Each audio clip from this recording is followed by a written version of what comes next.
the stock market, meaning companies, new highs. I'm not fucking leaving.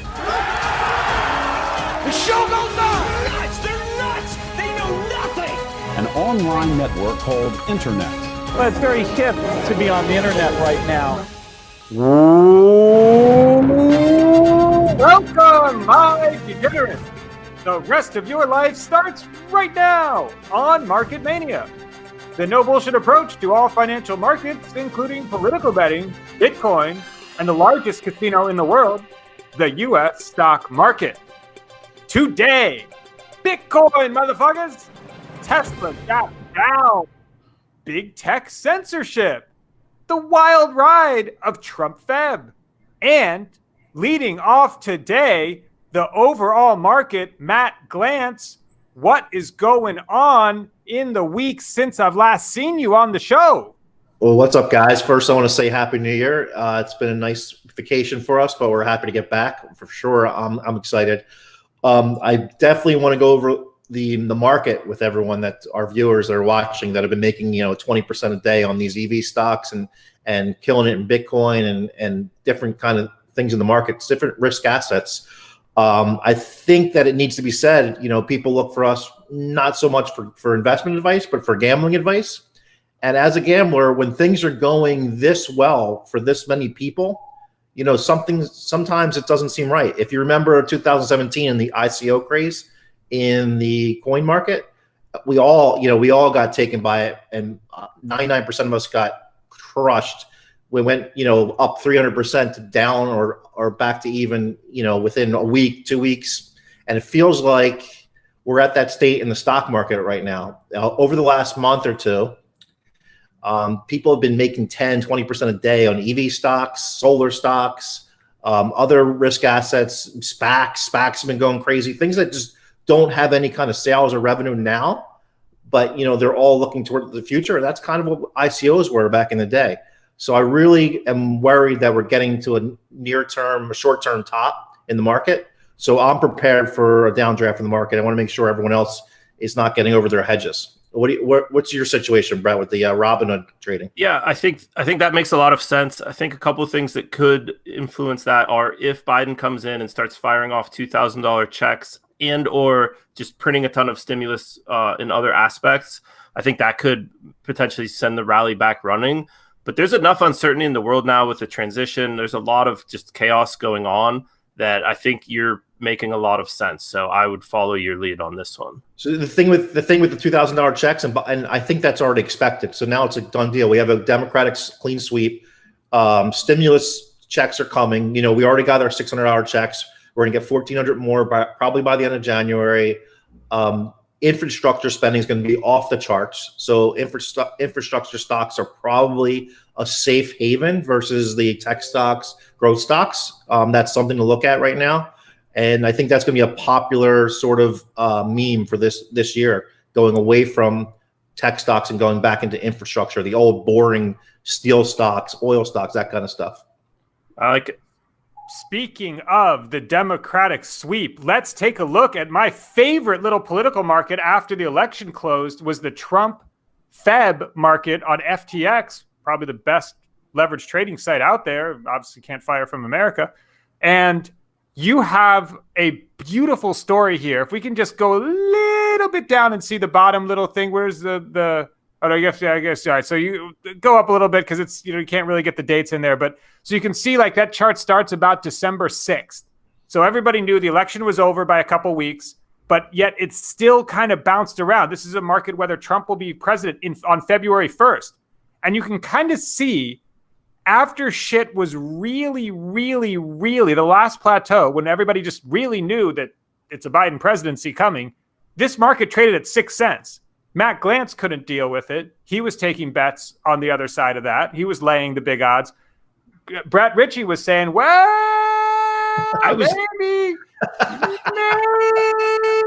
That's not true. You're right. That is actually, that is not characterizing Brett Ritchie's thoughts exactly correctly. But there were some people out there that were saying that. And then you can see that last cliff. Look at that last cliff there. That's everybody storms all the fucking QAnon assholes dressed like a Viking. Can't make this shit up, people. storm the Capitol, and then that's that last candle down there, because then the congressmen, they hide for a little bit, and then they come back and they certify the election. And that's that last big candle down. Now you have the time value of money. Now you have the order book there that still has a few million at like 1.7 cents, 1.5 cents. And these are people that just want to make 1.5 cents, that don't want to make 1.5 cents waiting 19 days until next month, that just want the cash now to redeploy, like maybe on $31,000 Bitcoin buying the fucking dip. Brett Ritchie, what do you think about this Trump Fed market and how it has essentially ended? I was always surprised it was trading as high as it was. Whatever Trump's chances were, even if you want to live in a world where they were non-zero, I don't think they were 6% or higher than that. It would take quite a miracle, even then, and certainly at this stage, for him to somehow maneuver his way to be president. But Matt, you're talking about a safe haven. It's not the greatest return out there, but this seems like a reasonable safe haven. If you're in crypto, if you're on this website. Yeah, I mean, look, he's as close to 0% as possible to actually be president on February 1st. It's in the one in the thousands or something. So you're getting free money there, but there's also commissions when you do these trades and cost of carry. So, who knows if it's worth it to some people. If you have crypto on FTX already and you're not doing anything with it, it's in USDT, you're better off, selling Trump there and making that couple percent or whatever in 3 weeks. But back to what Mike was saying, people still believe Trump's going to overturn this and Trump somehow. And they had, even up to probably 2 weeks ago, they really had good reason to believe that because Trump told them that over and over again. He lied to these people. These people love Trump like a cult leader. So when he tells you, look, we're going to overturn this, they cheated us, we'll be president. Don't worry. We're not conceding.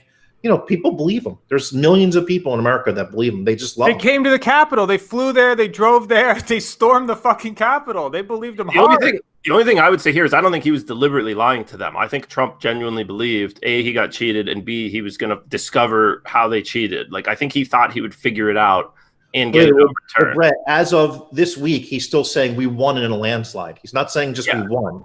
He's saying we won in a landslide. Do you think he believes he won in a landslide? Yeah, I think he definitely believes he won in a landslide and was cheated. All right, well, that's where we disagree. Okay. I'm not saying that's wrong. I think that's what he believes. And that is why we have big tech censorship, is because the leftists in charge of the Silicon Valley, they don't want you to even say that, Brett. They don't want you to even be on the internet.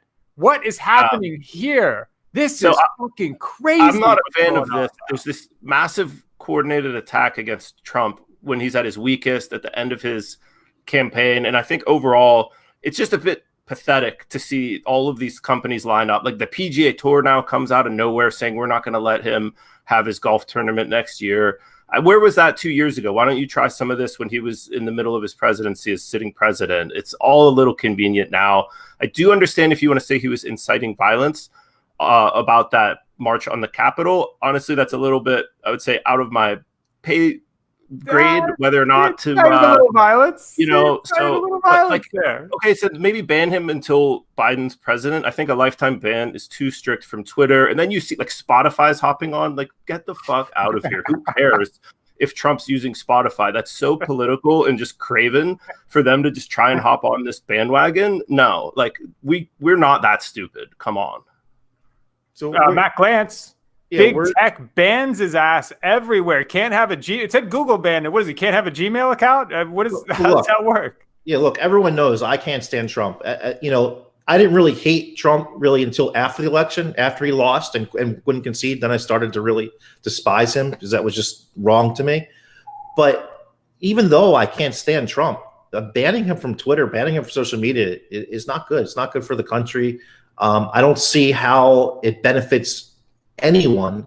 It's basically just exerting power. There's probably 5 or 6 guys, CEOs of major companies, Twitter, Facebook, whatever the other companies are, that are basically in control of the media now. I mean, mainstream media is nothing compared to social media. So these guys like, Jack and Zuckerberg, they're making decisions for all of us. They're not elected leaders. They just own the biggest companies. So it's a very tough situation. Even Angela Merkel today, Germany chancellor, she came out and said banning Trump from social media is problematic, and I'm sure she doesn't like him either. I mean, you think have about these things. technocracy. This is a technocracy. The elites of Silicon Valley decide who has a voice now. And it sort of reminds me of the Russian oligarchs, the oil oligarchs back in the day when they kind of ran the country. There was a president, but the richest, 5 or 6 guys ran it. And now it's like the tech oligarchs of the U.S. Yeah. I will say this as a market show, this is really good for a lot of the crypto, Bitcoin, and a lot of these other decentralized projects coming up. This past week, I think, has been really good for that sector. He said, we need a blockchain-based Twitter, and I couldn't agree more. I mean, that thing should be reposted onto regular Twitter, and then if regular Twitter bans you, you still have the blockchain record of it or something. And I mean, that seems totally reasonable right now, because I agree with you. Not a censorship guy myself either. Like, seems obvious, right? If somebody makes a competitor Twitter based on blockchain, and no one could ever censor them, it's worldwide. I mean, it's going to be a hit. And you can access your own UI. You can go in my Democrat-friendly UI where I don't see Trump, but it's still there underneath. Tony, the producer, welcome back. It's been a long time since we've met in this particular type dystopian fashion. Give us the big short on Tesla. Happy New Year, everybody. And let me just say also quick that one of my favorite quotes is, those that fail to understand history are doomed to repeat it, and those who do understand history are doomed to sit by helplessly while everyone repeats it, just like Jack Dorsey, just like all these idiots out there doing this censorship. It doesn't work. I just want to say my piece on that. But what I really want to talk to you guys about today is Tesla gapping down pretty bad. We'll look at the chart here shortly. I wanted to show you this headline. Michael Burry, one of the more famous Tesla shorts out there right now. I know you guys have been getting burned hard. Michael Burry's what? I think it said he's down like 44% or something like that as his short continues to grow. Movies ever, that movie. What's that? One of the greatest financial movies ever, that Big Short. Absolutely, the Big Short. But he's got this. He's got this great quote at the bottom. He said, well, my last Big Short got bigger and bigger and bigger, too. Burry said Thursday, now deleted tweet. Enjoy it while it lasts, he says. Enjoy it while it lasts. Now, let's take a look at Twitter here. Sorry, not Twitter, Tesla. There we are. Now, look at that. Oh, wow, look at that graph. It's getting destroyed. I know. I'm going to zoom in here a little bit. It gapped down pretty bad.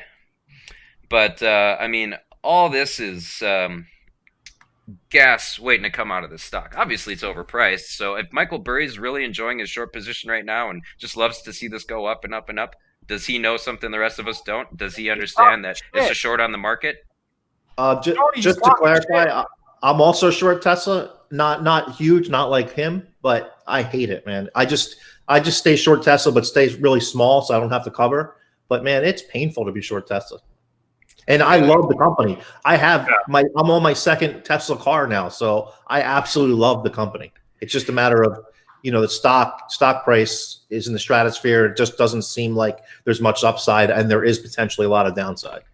Well, another one of my quotes is, the market can remain irrational far longer than you can remain solvent. So that's what the Tesla shorts are dealing with. You are smart to short it, but timing this is good advice for gamblers out there watching us. If you're going to short something like Tesla, like Bitcoin, something parabolic, just be extra small, smaller than you think that you need to be. Be smaller so you don't get wiped out. Good advice. Good advice. Bears get rich, pigs get slaughtered. Let's bring out all the old school ones. All right, Bitcoin, motherfuckers. This has been the story since we've been off air, and it was kind of an unfortunate time to have a whole holiday season where we would be traveling and things and unavailable, the group. But you could not have possibly missed the Bitcoin new all-time highs. Everybody saw it. It hit 40K or so, a little bit more, depending on the exchange. And then today, the big story is a huge red dildo down, 8,000, 9,000-ish plus, 22% dumper. Peter Schiff has to come out on this one to take his victory lap, since he's been hating all the way since 100. So. I mean, was there a specific catalyst for this, like a news story, a government crackdown, anything, or just I don't think so. I think Weekend.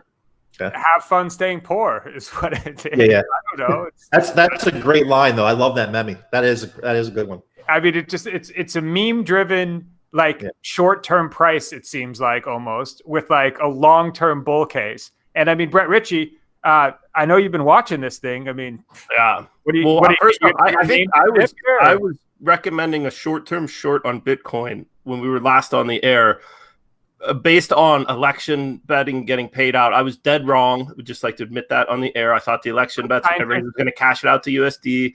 You said I was going to be wrong. I was wrong. You were right, Mycon. And then it just went completely nuts. And to be fair, I've always been long-term bullish on Bitcoin. That was only a specific short-term play on one event. Again, now I think I'm always long-term bullish on Bitcoin, but when something pumps 300% at this market cap in such a short period of time, I think it's reasonable to take some gains. And what I think we'll see is people taking their Bitcoin profits. We see this every time in crypto, and they look for other different cryptos to sort of leverage into it and double down. And we saw it last time with the ICO boom. And I think we're going to see, obviously, Ethereum's gone on quite a wild ride itself. And I think we're going to see some of these other coins go through similar moves to Bitcoin and Ethereum in the coming weeks. Way, everyone I hear, even if they're short, they say they're long-term bullish in Bitcoin. I'm not. I'm long-term. Who the fuck knows? I mean, I don't get it. I don't know how anybody could say that they're long-term bullish or bearish. I think it's all just a supply and demand function. Sure. Unlike the stock market, where there's 401k money going in every week, every month, you know it's long-term bullish because there's just money just coming in. But there is no government in their bank accounts. I've been saying that. Are you allowed to be a long-term bull if you've been at that drum for 9 years? So I think you're long-term bearish on currencies, on US dollar. That makes sense to me, right? That's fair. But I don't know about long-term bullish on Bitcoin specifically. I would say digital gold is a compelling use case, and then there's going to be a transfer of wealth from the older generation to a younger, much more tech-savvy, Bitcoin-friendly generation. There's great possibilities for Bitcoin, and there's great possibility for huge demand. But I just don't see it as being such an obvious long-term case as the stock market, because there's just money coming in from 401ks, from pensions every week. Your stock number might go up, but that dollar value might buy less and less milk, and you might outrun it with the old crypto. You have to be long-term bearish in the dollar, so that's probably that's sort of why people say they're long-term bullish on Bitcoin. But I think what they actually mean is they're long-term bearish on the dollar. Annoying beeping maybe in the background. Power just went out. Let's go ahead and do the Market Mania pick of the day. Everybody stack. I'm stacking to the top. Couple minutes left on that battery backup before I have to hit the generator. So Matt Glantz, go ahead and hit us with the pick of the day. All right. Clover Healthcare. It's technology in the healthcare space. It's $15.15 now. I like it. It's a SPAC that just turned into it. You did their merger on Friday, so now it's a new symbol. And it's a Chamath stock. So, he's going to take that thing. And also they're going to be talking at, I think it's a JP Morgan healthcare conference tomorrow. So it might get some rise at the end of the day today, looking into tomorrow. So I like that one for a trade. You knew it as IPOC. Now it's COLOV. Dumping possibly on the ticker symbol. All those Robinhood guys, they wake up. They're like, well, what is this stock? I didn't buy this stock. I bought IPOC. I don't know. It's Clover Health. Oh, fuck it. I'll dump it. I mean, that really could be that simple. Brett Ritchie, pick of the day.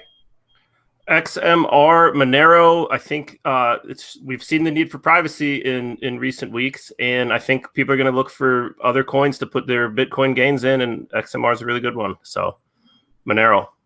All right, and I am going to hit you with the FTT token, the FTX token. I'm long Sam Bankman-Fried and just about everything. I mean, it seems like that guy's going to run it the fuck up. Might as well go ahead and hitch your wagon to that one and take it on the old spin up with him. That's my favorite token, by the way. My favorite crypto is FTT. I love it. All right. We got a call from Glantz on the FTT token, too. A double whammy there for you on Market Mania, coming back after a long break.